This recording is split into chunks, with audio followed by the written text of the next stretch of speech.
ওকে, শুরু করতেছি তাহলে।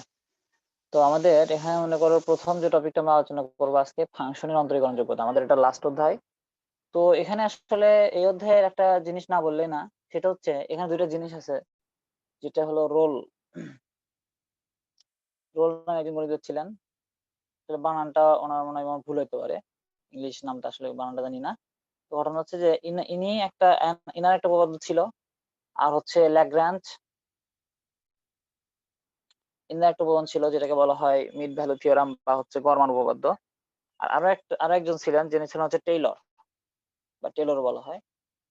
টেইলর টেইলর সিরিজ বলতে আসলে মেইনলি টেইলর সিরিজটা আসলে ফ্যাক্ট। টেইলর হচ্ছে ওনার নাম, আর উনি একটা সিরিজ, মানে সেটা হচ্ছে আমরা যেরকম ধারা পড়ে আসছি না, তো এরকম একটা সিরিজ উনি দিছিলেন। তো এই যে এই কয়েকটা বিষয় নিয়ে আসলে মানে এখানে কিছু বেসিক থিওরি তৈরি হয়। তো এর মধ্যে আমি বলবো যে এই বেসিক থিওরি গুলোর মধ্যে উম আহ, সমস্যাটা হচ্ছে আমরা এই উপপাদ্য বা ইয়াগুলো সবগুলো আমাদের বোধগম্য মতো ভালো মতো হবে না। তার জন্য আসলে ম্যাক্সিমাম ক্ষেত্রে দেখা যায় যে আমরা এই সমাজের নর্মালি আমরা মানে যে কলেজের স্যার এমনিতে যাদের কাছে পড়ি, তারা দেখা যাচ্ছে স্কিপ করে। ঠিক আছে, আমিও অত বেশি হয়তো দেখাবো না, কারণ এই জিনিসটা অত দেখালে বেশি জ্ঞান পেকে যাবে। তবে কিছু বেসিক জিনিস আমি হালকা পাতলা করে দেখাই দিচ্ছি, মানে যেটা তোমাদের কাজে দিবে আর কি। খুব বেশি কঠিনের দিকে যাবো না, যেটা কাজে দিবে শুধু সেইটুকুই দেখাই দিব। আর নর্মালি এখানে ম্যাথ করা খুব ইজি। এই অধ্যায়ের ম্যাথ গুলো আমি বলবো যে অনেক ইজি। জাস্ট 2-3টা ম্যাথ বুঝাই দিলেই ঠিক মতো, মানে সেটা হচ্ছে একই টাইপের, মনে হয় 3 থেকে 4টা ম্যাথ বুঝলেই পুরো অধ্যায় করতে পারবো। তো ঘটনা হচ্ছে যে এখানে অঙ্ক করাটা বেশি ফ্যাক্ট না। মেইন কথা হচ্ছে এটা যে অঙ্ক করাটা এখন খুব বেশি তোমার যে কঠিন হবে ব্যাপারটা এরকম না। অঙ্ক করাটা এখানে খুবই সহজ। কিন্তু আমি যে থিওরিটা দেখাচ্ছি, এই থিওরিটা আশা করি যে সবাই দেখবা ভালো করে, কারণ থিওরিটা খুব বেশি কিন্তু কঠিন না। কিন্তু এই যে এই 3টা জিনিস যেগুলো তোমাদের মানে বোধগম্য হওয়াটা একটু টাফ, তাও আমি 3টা জিনিস ওইভাবে কভার করবো না, কিছু কিছু বাদ দিয়ে কভার করবো। এবং আমি কেদার স্যারের বইয়ে যেটা দেখলাম, কেদার স্যারের বইয়ে একটু মানে থিওরি বেশি আছে বলতে গেলে, কিন্তু আসলে অত ভালো মতো থিওরিটা বোধগম্য না। মানে যে থিওরি সে দিছে এখানে মানে অনেক কঠিন করে দেওয়া আছে। একটু আগেই দেখলাম এই জিনিসগুলো যে কেমনে করে দিছে। আই থিঙ্ক অনেক কঠিন করেই দিছে বলতে গেলে। কিছু কিছু জিনিস দিয়ে একটা টপিক সহজ দিছে, কিন্তু ম্যাক্সিমাম জিনিস সে অনেক কঠিন করে তুলে ধরছে। তো এত কঠিন করে বোঝার দরকার নাই, কারণ এত এত কঠিন করে বুঝলে আসলে মানে লাভ হবে না খুব একটা। তো সেদিক থেকে আমি ট্রাই করতেছি জাস্ট সহজে যতটুকু ইয়েতে বোঝানো যায়। ওকে, তো ফাংশনের অন্তরীকরণ যোগ্যতা এটা ব্যাপারটা কি? এই ব্যাপারটা হচ্ছে আমাদের ফাংশন বলতে কি, তার মানে অবশ্যই কি তার একটা গ্রাফ থাকবে। ফাংশন থাকা মানে কি তার অবশ্যই একটা গ্রাফ থাকবে। তো আমাদের কাছে যদি একটা ফাংশন থাকে এবং সেই গ্রাফটা যদি মানে এই লিমিটটা অর্থাৎ এখানে এখানে এই বিন্দুটা লার্জ যে বিন্দু, এটা ধরো এ, আর এই বিন্দুটা যদি বি হয়, তাহলে আমরা বলতে পারি কি যে আমাদের এই ফাংশনটা একটা ফাংশন, এটা ধরলাম একটা ফাংশন এফ অফ এক্স। এই ফাংশনটা কি অবশ্যই তাহলে এই এ এবং বি এই ব্যবধিতে কি সে সংজ্ঞায়িত, অর্থাৎ তার এ থেকে বি পর্যন্ত তাকে আমরা সংজ্ঞায়িত করতে পারি, তার গ্রাফ আমরা পাই। এখন ঘটনা হচ্ছে আমরা একটা বিন্দু নিলাম, যে বিন্দুটা হচ্ছে এই এ এবং বি এর মাঝে, এ এর চেয়ে বড় বি এর চেয়ে ছোট, অর্থাৎ আমরা চিন্তা করলাম সি আর একটা বিন্দু নিলাম, এখানে এই একটা পয়েন্টে কোন একটা পয়েন্টে আমরা বিন্দু নিলাম। এই যে বিন্দু নিলাম, এই বিন্দুতে অন্তরীকরণ করা যাবে কিনা, অর্থাৎ এই ফাংশনটাকে এই যে সি বিন্দু নিলাম আমরা, এই সি বিন্দুতে অন্তরীকরণ আসলে করা যাবে কিনা সেটা আমাদের এখানে দেখার বিষয়, এবং এটাই হচ্ছে কি অন্তরীকরণ যোগ্যতা। তো অন্তরীকরণ করা যাবে যদি আমরা যে অন্তরীকরণের ওই বিন্দুতে সি বিন্দু অন্তরীকরণ করা যাবে যদি আমরা অন্তরীকরণের যে আমরা আমাদের সংজ্ঞা অনুযায়ী যেটা জানি যে এফ প্রাইম কোন বিন্দুতে আমরা অন্তরীকরণ করব, সি বিন্দুতে। তার মানে কি আমরা F of X plus C H লিখতাম, তার মানে কি আমরা সি প্লাস এইচ লিখবো, যেহেতু আমরা এখানে আমাদের এখানে কি ছিল এফ প্রাইম এক্স ছিল না, আমরা যখন সংজ্ঞা পড়ছিলাম আর কি সেটা। তার মানে সেখানে কি থাকতো এফ অফ সি অর্থাৎ এফ অফ এক্স ছিল ডিভাইড বাই কত ছিল এইচ, যেখানে অবশ্যই একটা জিনিস বাদ ফলাই দিছি, সেটা হচ্ছে একটা limit, limit h tends to কত হতে হবে, 0 হইতে হবে, এই জিনিসটা থাকতে হবে। এবং আরো একটা বিষয় হচ্ছে আমাদের ওই যে লেফট হ্যান্ড লিমিট এবং রাইট হ্যান্ড লিমিটের যে বিষয়গুলো আমরা শিখছিলাম, অর্থাৎ কি 0 প্লাস আর কি 0 মাইনাস, এখানে 0 প্লাস, এখানে যেহেতু 0 এইচ টেন্স টু 0, তার মানে কি এখানে আমাদের দুইটা লেফট হ্যান্ড লিমিট এবং কি রাইট হ্যান্ড লিমিট দুইটা জিনিস বলতে হবে, একটাকে 0 প্লাস আর একটাকে 0 মাইনাস।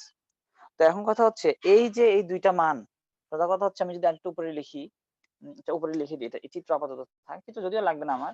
অর্থাৎ এইচ টেন্স টু 0 প্লাস, যেখানে কি কোন ফাংশন আমরা বসাবো, আমাদের যে এই মানটা অর্থাৎ F of C plus H minus F of C divide by কত এইচ, এটা এবং কি limit H tends to 0 minus F of C plus H minus কত F of C divide by কত এইচ। এই যে দুইটা জিনিস, এটা কি লেফট হ্যান্ড লিমিট, আমরা কি জানি রাইট হ্যান্ড লিমিট, অর্থাৎ এইটুকু অংশতেই আমাদের যে সংজ্ঞা আমরা জানি ডিফারেন্সিয়েশনে, সেখানে আমরা লেফট হ্যান্ড লিমিট এবং কি রাইট হ্যান্ড লিমিট যদি আমরা বসাই দেই এবং বসায় যদি দেখা যায় যে এই দুইটার মানই, ওই যে দুইটার মান বের করব, এই দুইটার মানে আমাদের সসীম আসে, সসীম একটা মান পাই। এবং মজার বিষয় হচ্ছে আমাদের কথাই ছিল যে লেফট হ্যান্ড লিমিট এবং রাইট হ্যান্ড লিমিট কি হইতে হয়, সমান হইতে হয়, যেটা আমরা তখনও দেখে আসছিলাম যে লেফট হ্যান্ড লিমিট এবং রাইট হ্যান্ড লিমিট থাকলে কোন একটা বিন্দুতে ফাংশনটা কি থাকে, অন্তরগ্রহণযোগ্যতা থাকে, যেটা আমরা আগেও হালকা হালকা দেখে আসছিলাম, তোমাদের মনে আছে কিনা আমি জানি না। তো এখানে কি হইতে হবে, এইটার মান এবং এইটার মান কি হইতে হবে, অবভিয়াসলি সসীম হইতে হবে, অসীম কোনো মান আসা যাবে না। আর দ্বিতীয়ত হচ্ছে কি দুইটা মান পরস্পর সমান হইতে হবে। দেন এইটুকু শর্ত যদি মানে, তাহলে আমরা বলতে পারবো যে এই যে এক্স ইকুয়াল টু সি যে বিন্দুটা আমাদের থাকবে, এই সি বিন্দুতে আমাদের ফাংশনটা কি অন্তরীকরণ, এই ফাংশনটা অবশ্যই অন্তরীকরণযোগ্য এবং এই সি বিন্দুতে অবিচ্ছিন্ন, বিচ্ছিন্ন আমরা কিন্তু পড়ছিলাম, বিচ্ছিন্ন ফাংশন অবিচ্ছিন্ন ফাংশন একটু কথাবার্তা বলছিলাম আমরা শুরুর দিকেই। তার মানে এটা অবিচ্ছিন্ন, অর্থাৎ কি এদের মধ্যে কোনো ছেদ নাই। আচ্ছা, এখন এই জায়গাটাতে শুধু যে অন্তরীকরণযোগ্য হবেই ব্যাপারটা এরকম না, অন্তরীকরণযোগ্য নাও হইতে পারে। কখন?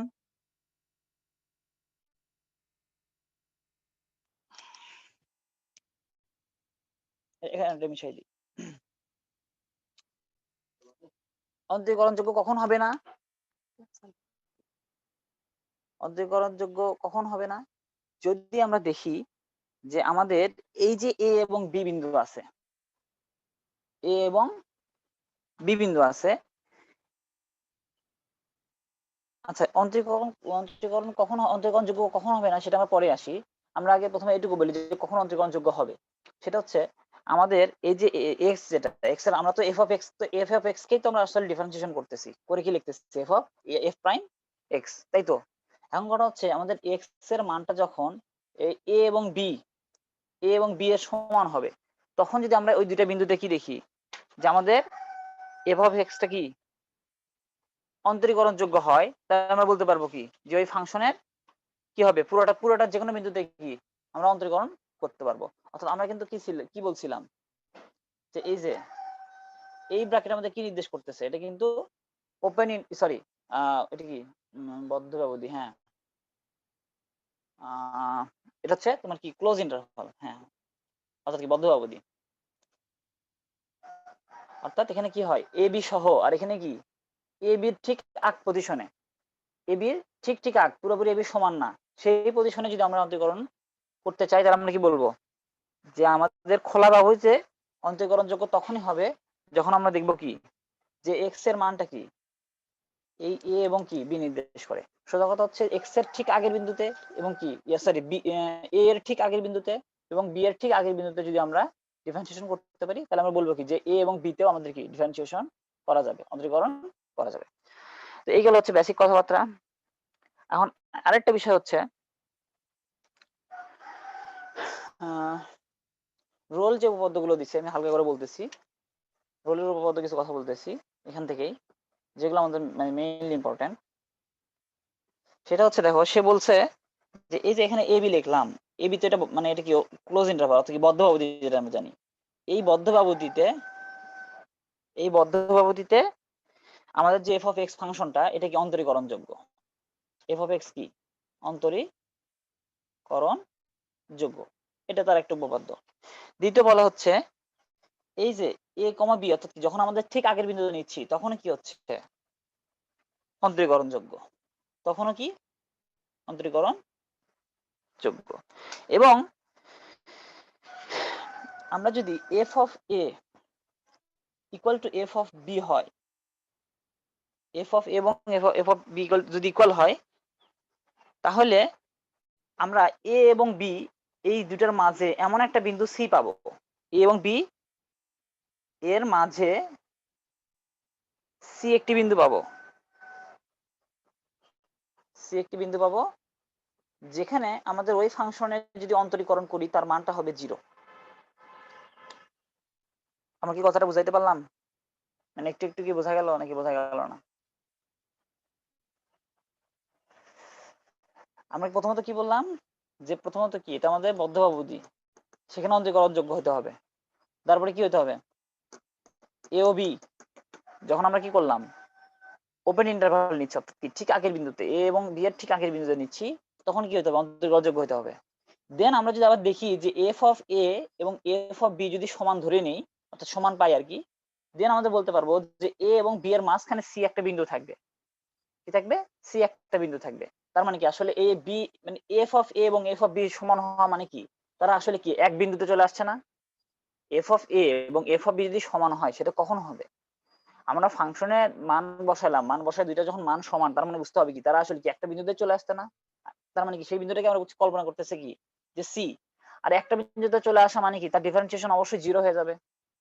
এবং সেটাই বলা হচ্ছে যে ওই বিন্দুতে, যে আমরা মাঝখানে যে বিন্দুটা ধরে নিচ্ছি, সেই বিন্দু যদি এখন ডিফারেন্সিয়েশন করি তাহলে তার মানটা কত আসবে, 0। অর্থাৎ এই যে আমাদের একটু আগে যেটা দেখলাম যে এ থেকে যদি এই এই এই এই শর্ত অনুযায়ী আমরা যদি ডিফারেন্সিয়েশন করি তাহলে দেখা যাবে কি আমাদের এফ প্রাইম সি যেটা, সেটা কি হবে, 0 হবে। আমি কি একটু একটু বুঝলাম এবার, এবার কি কিছুটা বুঝলাম? মনিরা, শোভা?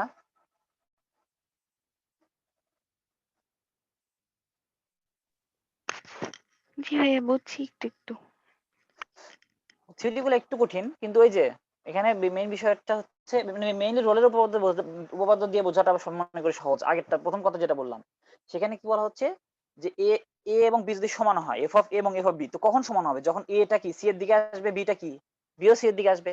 আর ওই জন্য আমরা বলতেছি যে এ এবং বি এর মাঝখানে, অর্থাৎ F of A equal to F of B যদি হয়, তাহলে এই যে এদের মাঝখানে যে বিন্দুটা সি, সেটার অন্তরীকরণ কি হবে, 0। অর্থাৎ আমাদের মাঝখানে বিন্দুটার অন্তরীকরণ কি হতে হবে, 0 হতে হবে। এটা আমাদের কাছে কিন্তু একটা ফ্যাক্ট। তো টেলরের ধারা যেটা, সেটা আমি আপাতত দেখাতে যাচ্ছি না, কারণ টেলরের ধারা দেখালে তোমাদের আরো বেশি মানে জ্ঞান লাগবে। টেলরের ধারাটা একটু বেশি ঝামেলাপূর্ণ আমি তাই মনে করি, কারণ টেলরের ধারাটা আমি আপাতত স্কিপ করতেছি, কারণ তোমাদের অত বেশি লাগবে না। আচ্ছা, এখন ঘটনা হচ্ছে আমাদের গড় মান উপপাদ্য বলতে একটা কথা আছে। তো গড় মান উপপাদ্য এটা আসলে আমি বলবো যে এই মানটা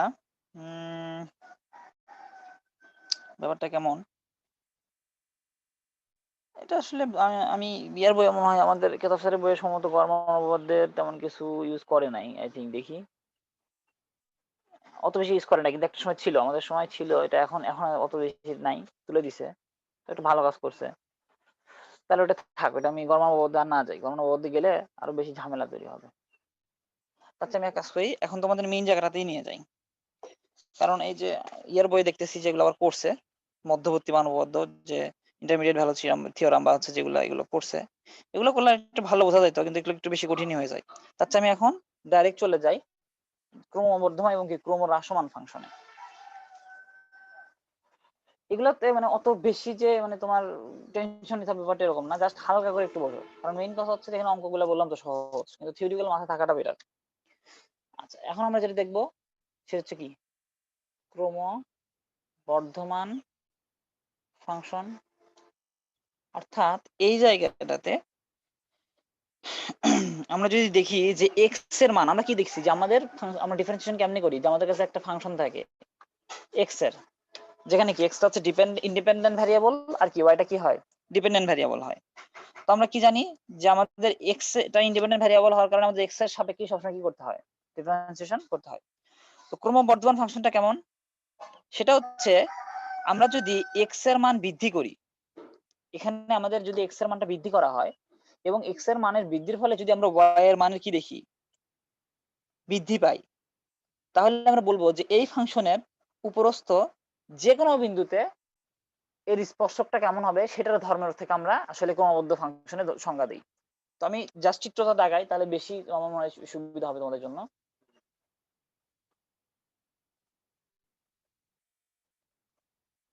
এটা আমাদের এক্স অক্ষ, এটা আমাদের ওয়াই অক্ষ। তো ধরো আমাদের কাছে একটা এরকম মানে গ্রাফ আছে আর কি, এটা ধরো আমাদের ফাংশনটা যেটা হচ্ছে কি Y equal to F of X. এখন আমরা কি জানি যে আমাদের কাছে এখানে একটা ধরো পি বিন্দু আছে, কি বিন্দু আছে, একটা পি বিন্দু। এবং আমরা কি জানি যে এই বিন্দুতে ঢাল যদি আমরা নির্ণয় করি, অর্থাৎ মানে সেটা হচ্ছে স্পর্শক যদি টানি, ঢাল তো পরে নির্ণয় করবো, আগে স্পর্শক যদি টানি তাহলে কেমন আমাদের স্পর্শকটা এরকম হয় কিছুটা, একটু মনে হয় বাঁকা হয়েছে, তোমরা বুঝে নাও। তো এই যে স্পর্শক টানলাম, এটা কি করতেছে, এক্স অক্ষের ধনাত্মক দিকের সাথে কত কোণ তৈরি করতেছে, থিটা কোণ তৈরি করতেছে না? অবশ্যই কি থিটা কোণ তৈরি করতেছে। আর ক্রমবর্ধমান ফাংশন কি বলতেছে, এই যে আমরা কি করলাম, আমরা এক্স এর মান বাড়াচ্ছি, কি করতেছি, এক্স এর মান বাড়াচ্ছি, কেমনে বাড়াচ্ছি দেখো তো। এই বিন্দুতে তোমার এই যে এই বিন্দুতে, এই যে আমাদের এফ অফ এক্স এর এই বিন্দুতে যদি এক্স ধরো 2 হয়, অর্থাৎ কি এদিকে 2 একক হয়, এই বিন্দুতে অবশ্যই কি তার চেয়ে বেশি, আবার কি যত উপরে উঠতেছি তত কি বেশি হচ্ছে, অর্থাৎ আমরা যত এদিকে যাচ্ছি তত কি আমাদের এক্স এর মানটা কি বাড়তেছে না প্রতিটা বিন্দুতে। এবং মজার বিষয় হচ্ছে দেখো, আমাদের যখন এক্স এর মানটা বাড়তেছে তার সাথে সাথে কিন্তু দেখো প্রতিটা বিন্দুতেই যদি একটু খেয়াল করে দেখো, আমি আরেকটু কার্ভ করে দিই তাহলে আমার মনে হয় বেশি ভালো হবে, তাহলে তোমাদের বুঝতে আরো সুবিধা হবে। আচ্ছা আমি একটু সুন্দর করে এটা আঁকাইনি, তাছাড়া কনফিউশন তৈরি হতে পারে আবার। এই বিন্দু, এবার পারফেক্ট হচ্ছে।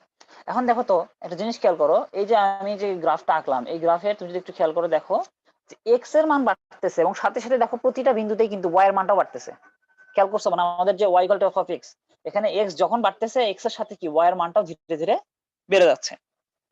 এবং আমরা যে এই যে এফ অফ এক্স এর যে কোনো বিন্দুতে যদি এখন স্পর্শক টানি, এই স্পর্শক তার যে ঢাল, অর্থাৎ কি স্পর্শকের যে ঢাল, এই ঢালটা অল টাইম ধনাত্মক হবে।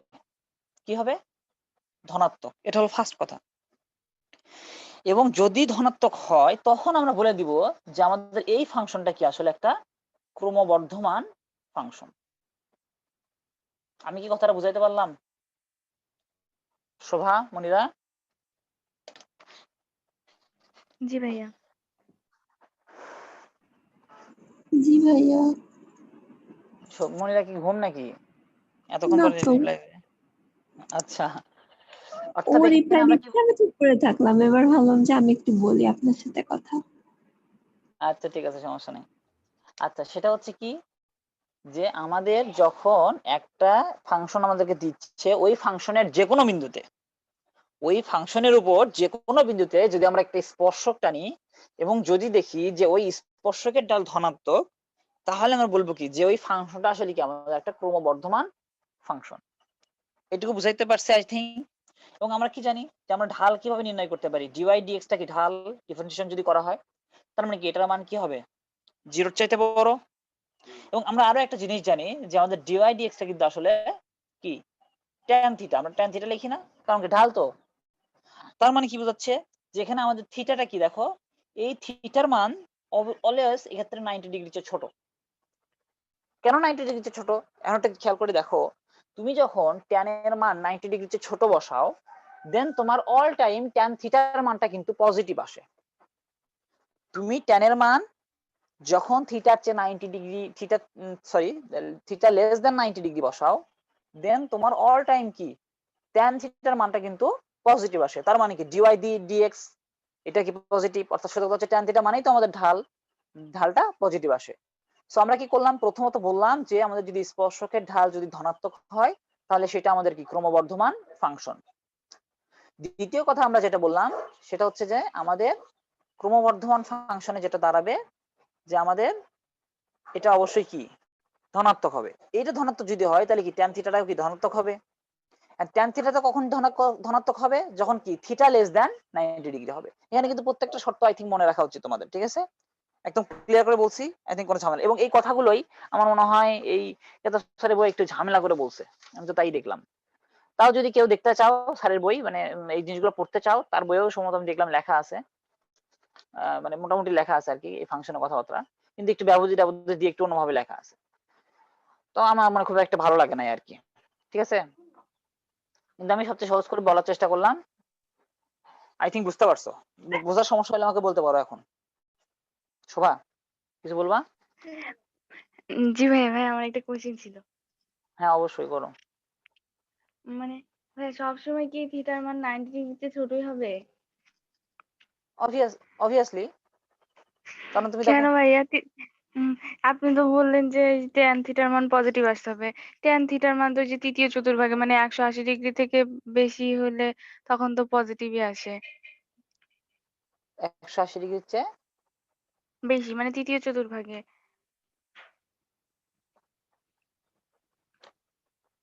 মানে তুমি বলতেছো যে tan যখন তুমি 180 বসাচ্ছ তখন কি মান আসতেছে সেটা বলতেছো? না না যেরকম tan 200 ডিগ্রি বসালে তখন তো আবার হচ্ছে স্যার পজিটিভ মানই আসবে। tan 200 ডিগ্রি বসাইলে তাই এটা বলতেছো? হ্যাঁ হ্যাঁ। আচ্ছা। উম, আচ্ছা 200 তোমার হচ্ছে যদি এখানে আমি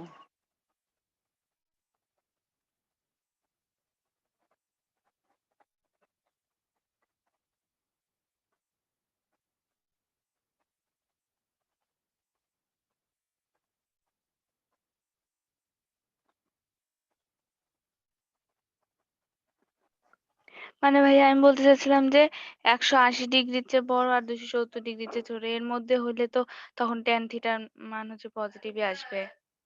ও আচ্ছা এখানে একটা কাহিনী আছে, ভালো কথা বুঝতে পারছি, দাঁড়াও এখন বুঝতে পারছি। একটু দাঁড়াও, এটা আঁকাবোটা কই সেটাই তো কথা। আচ্ছা এখানে ছোট করে আঁকাই দেখি।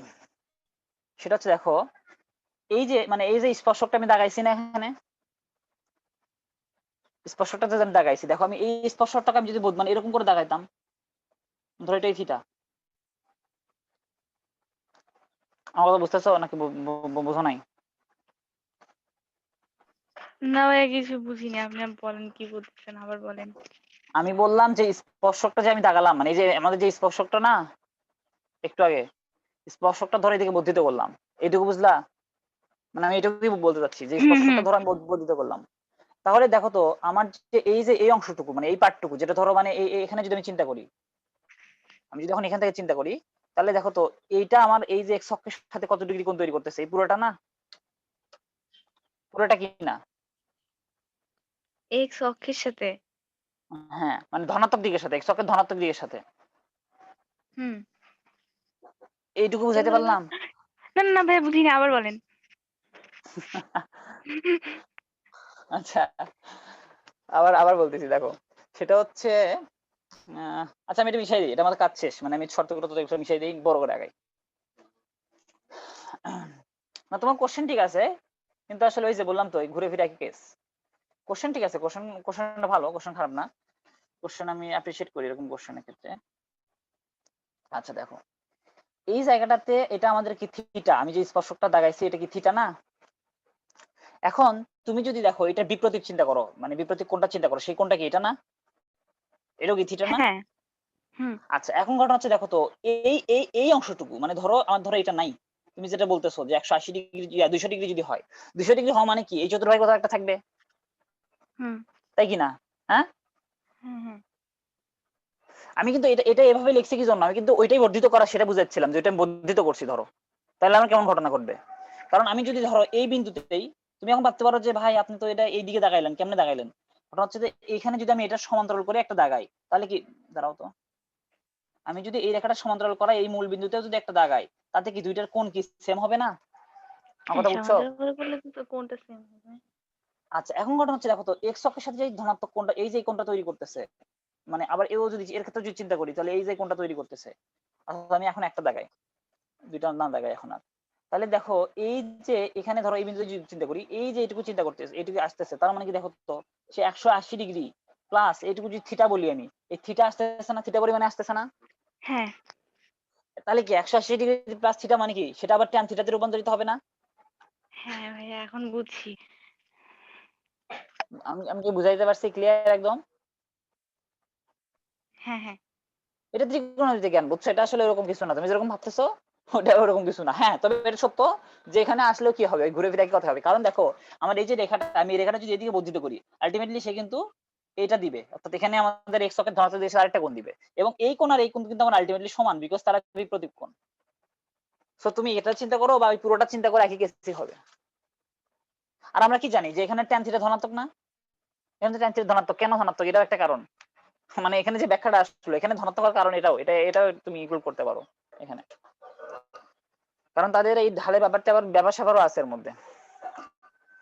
কারণ তুমি ঢাল লাগাইলে কি দাঁড়াবে, এখানে যেহেতু তোমার দুইটা নেগেটিভ, এক্স এ নেগেটিভ ওয়াই ও নেগেটিভ, তার মানে কি দুইটা কাটাকাটি যে আলটিমেটলি কি আসবে, পজিটিভ কোনো কিছুই আসবে। আমি কি ক্লিয়ার করতে পারছি শোভা, নাকি আরো কোনো কোশ্চেন আছে এই বিষয়ে? না না, আর কোনো কোশ্চেন নেই। ওকে, থ্যাংক ইউ। এরপরে আসো, এটা গেল আমাদের কি ক্রমবর্ধমান ফাংশন। আচ্ছা, ক্রমহ্রাসমান ফাংশন সেটা কেমন হবে? আচ্ছা, বা হ্রাসকৃত ফাংশন সেটা কেমন হবে?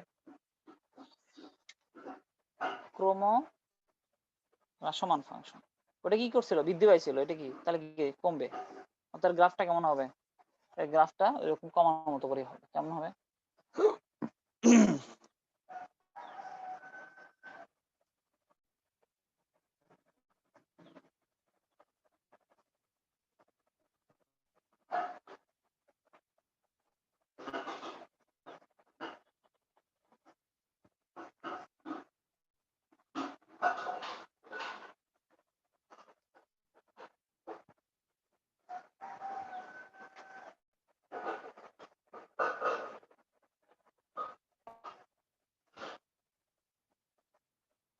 ওকে, এখন দেখো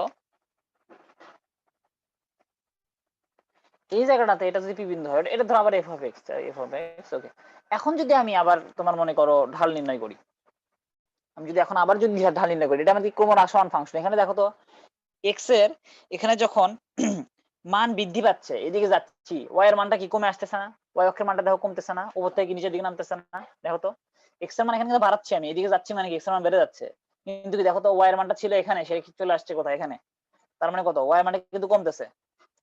আই থিঙ্ক আর কোনো কনফিউশন নাই ব্যাপারে, যে এক্স এর মান বাড়ার সাথে সাথে কি ওয়াই এর মানটা কমে যাচ্ছে। যদি এরকম হয় এবং ওই ফাংশনের কোন একটা বিন্দুতে আমরা যদি স্পর্শকের ঢাল ঋণাত্মক পাই, কি পাই, ঋণাত্মক পাই, তাহলে আমরা কি বলবো? তাহলে আমরা বলবো যে আমাদের যে ফাংশনটা আছে y = f of x, সেটা কি আমাদের ক্রমহ্রাসমান ফাংশন, ক্রমহ্রাসমান ফাংশন। অর্থাৎ তাহলে কি ওই ঘুরে ফিরে একই কেস, যে আমাদের কি dy dx টা কি হবে, এক্ষেত্রে কি হবে, অবশ্যই লেস দেন 0। আর আমরা কি জানি dy dx মানে কি আসলে tan থিটা, তার মানে কি এখানে থিটা গ্রেটার দেন 90। এখানে কি হতে হবে, থিটা যদি 90 ডিগ্রির চেয়ে বড় হয়, থিটা কি হয় 90 ডিগ্রির চেয়ে বড় হয়, তাহলে কি দাঁড়াবে, আমাদের এই ক্ষেত্রে নেগেটিভ ভ্যালু দিবে। থিটা এই ক্ষেত্রে কি দিবে, নেগেটিভ ভ্যালু দিবে। তো এই গেল হচ্ছে এখানকার কথাবার্তা। আচ্ছা, এখন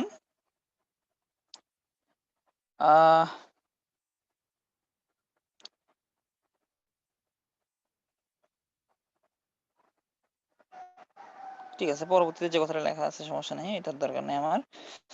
ভাইয়া আমার তো আবার ওই সেম কোশ্চেন আসতেছে যে থিটা 90 ডিগ্রির চেয়ে বড় হলে তো সব সময় নেগেটিভ ভ্যালু দিবে না।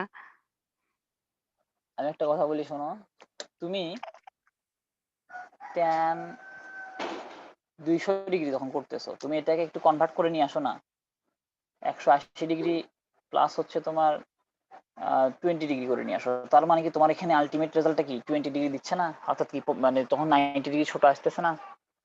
এখানে কিন্তু একটা কথা বলি শোনো, সংজ্ঞাটা সেটা এখানে করলাম ভাইয়া, আমি বলি, শোনো কিন্তু শোনো শোনো শোনো, আমি বলি, কিন্তু ওয়েট ওই যে ওয়েট দাঁড়াও, আপনি আমি যে বলি আসলে। তোমাদের সমস্যাটা কোথায় জানো? তোমাদের সমস্যাটা হচ্ছে সরল রেখায়। তোমাদের কিন্তু ঢালে, আচ্ছা ঢালের সংজ্ঞা বলো আমাকে আগে, তোমাকে ঢালের সংজ্ঞা শুনি আমি, ঢালের সংজ্ঞাটা বলো আমাকে। ঢালের সঙ্গে হচ্ছে ওই যে এক্স অক্ষের ধনাত্মক দিকের সাথে যে কোণটা উৎপন্ন করবে তার ট্যানজেন্টের মান। এক্স অক্ষের ধনাত্মক দিকের সাথে যে কোণ ওদিকে উৎপন্ন যে করবে, হ্যাঁ তার ট্যানজেন্টের মান। আচ্ছা, তার ট্যানজেন্টের মান। তো ঘটনা হচ্ছে কি দেখো, এখানে এই যে তোমার থিটার ব্যাপারটা কিন্তু তোমার এটাই যে তোমার এক্স অক্ষের ধনাত্মক দিকের সাথে কোণ তৈরি করবে। এবং আরো একটা এখানে বিষয় আছে, যেটা হচ্ছে ক্ষুদ্রতম কোণ। ক্ষুদ্রতম কোণ বলতে কেমন, এই যে একটু আগে যে চিত্রটা দেখালাম, সেখানে কিন্তু দেখো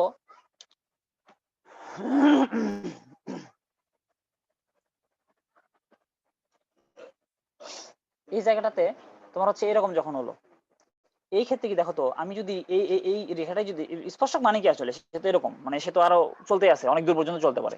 ঘটনা হচ্ছে দেখো তো, এই ক্ষেত্রে কিন্তু আমার সর্বোচ্চ ক্ষুদ্রতম কোণ তৈরি হচ্ছে।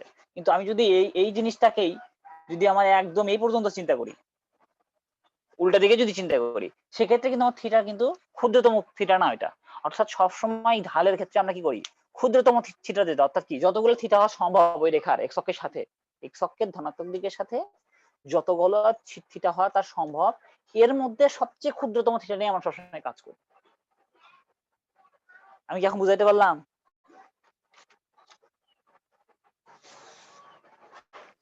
ভাইয়া দেখেন আপনি বললেন যে 90 ডিগ্রি থেকে বড়, এই জন্য ওটা হচ্ছে আমরা এই যে আমি যেটা 200 ডিগ্রি বললেন এটাকে আমাকে কনভার্ট করে নিতে বললেন, তো 90 ডিগ্রি থেকে বড় হলে সবগুলো তো আমরা এইভাবে কনভার্ট করে নিতে পারবো। 90 ডিগ্রির চেয়ে বড় যখন হবে হুম সবগুলোই তো আমরা এভাবে কনভার্ট করে নিতে পারবো। কনভার্ট করে নিলে সবগুলোর জন্য তোমার মান এরকম আসবে না, করে দেখো একটু।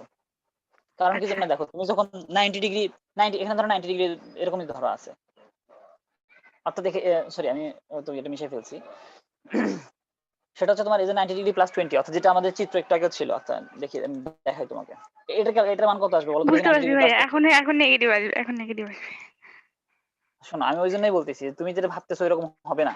তুমি অঙ্ক করতে গেলে তখন যখন মান বসাবা ঠিক মতো, আমি এখানে হয়তো অঙ্কতে দেখাচ্ছি না জন্য একটু এলোমেলো লাগতেছে শুনতে বা ওইরকম করে থিওরিটা দিয়ে করতে গেলে, তুমি যখন অঙ্কে একদম পারফেক্ট একটা মান পাবা তখন দেখবা তোমার অল টাইম তুমি এই যে থিওরি যেটা বললা এই অনুযায়ী মান দিবে। আর তার কারণ তো বললাম দেখো এখন তুমি tan 120 ডিগ্রি বসায় দেখো কি আসে।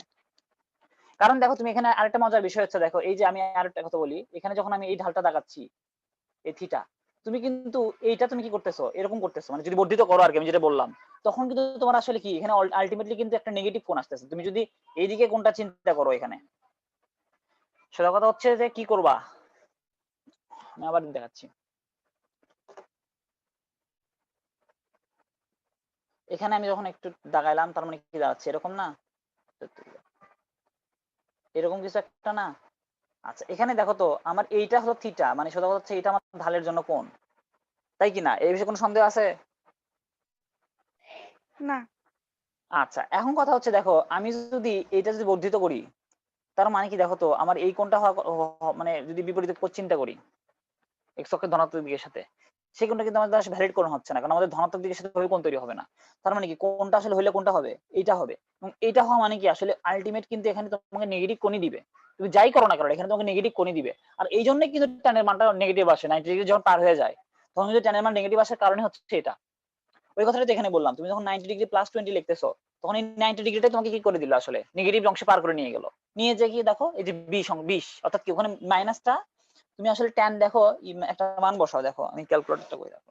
আচ্ছা তুমি একটা মান বসাও দেখো, সেটা হচ্ছে যে ট্যান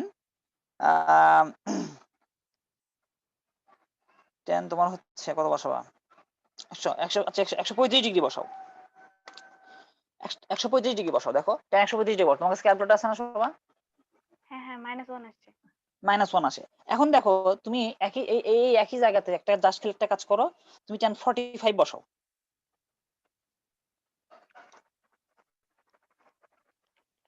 এটা তো +1 আসবে। +1 আসবে। তার মানে কি দ্যাটস দ্য ফ্যাক্ট। তুমি একটা জিনিস খেয়াল করছো যে তুমি জাস্ট খালি 90 ডিগ্রির সাথে 45 যোগ করছো তখন কি হয়েছে তোমাকে কিন্তু নেগেটিভ পোর্শনে পার করে নিয়ে চলে গেছে। হুম হুম, বুঝতে পারছি। আমরা তো বুঝতে পারছি এখানে আসলে অনেক কিছু মিলে একসাথে ক্যালকুলেশন, ত্রিকোণমিতির একটা ফ্যাক্টর অবশ্যই আছে, কারণ এখানে চতুর্ভাগের একটা ব্যাপার তো বুঝতেই পারতেছো, এই বিষয়ে কোনো সন্দেহ নাই। আর এখানে ওই ঘটনাটাই ঘটবে, তুমি যেটা ভাবতেছো ওই সমস্যাটা হবে না। এখানে ব্যাপারটা হচ্ছে একদম পুরোপুরি চতুর্ভাগে, যেরকম দেখো আমরা কি জানি এখানে তো অল পজিটিভ তার মানে কি ট্যান পজিটিভ, এখানে তো ট্যান পজিটিভ তার মানে কি এই অক্ষে ট্যান পজিটিভ থাকবে, মানে এখানে এখানে যে মানগুলো আসবে, কারণ কি করতে পারি এই কোণগুলোকে কিন্তু আমি যদি ছোট করে নেই তাহলে কিন্তু আলটিমেটলি এইগুলোর সাথে আমি তুলনা করতে পারতেছি, মানে প্রথম চতুর্ভাগের সাথে যেটা আমি দেখলাম 200 ডিগ্রির ক্ষেত্রে 180 ডিগ্রি বেশি হলে কিন্তু তাকে আমি এই 200 ডিগ্রি কি করতে পারি আমি কিন্তু টোয়াইস পাই প্লাস কত সরি 180 প্লাস 20 ডিগ্রি করতে পারতেছি। তার মানে কি আসলে আলটিমেটলি কিন্তু আমার এই ঘরের যে 20 ডিগ্রি মান আর আমার এটা যে 20 ডিগ্রি মান সেটা কিন্তু সেম হয়ে যাচ্ছে। কিন্তু যখন আমি এইটাতে থাকতেছি এবং এইটাতে থাকতেছি আমার কিন্তু দুইটাতে নেগেটিভ দিবে, এবং দুইটাতে কিন্তু তুমি দেখবা ঘুরে ফিরে কি 90 এর বেজোর অথবা কি, সোজা কথা হচ্ছে যে ওখানে 90 ডিগ্রি বেশি হবে অল টাইম, কারণ এখানে তুমি 90 ডিগ্রি বেশি আবার কি এখানেও সেম কাজ একইভাবে আসবে মানগুলো, কারণ এখানে আলটিমেটলি তোমার এখান থেকে এই এক্স অক্ষের দিকের সাথে কিন্তু ঋণাত্মক দিকে এমনিতেই কোণ তৈরি হচ্ছে। এই চতুর্ভাগে হলে তো কোনো সমস্যাই নাই। আলটিমেটলি এখানে তো এক্স অক্ষের ধনাত্মক দিক আছে আর আমরা কি জানি তো ঘড়ির কাঁটার দিকে ঘুরলেই কি হবে, সেটা ঋণাত্মক মান দিবে। সো এই চতুর্ভাগ কিন্তু কোনো ঝামেলা হবে না, এখানেও হবে না, বিকজ এখানে আমি যখন 90 ডিগ্রি প্লাস বলবো সে আলটিমেটলি কি এখানেই পার হয়ে আসবে।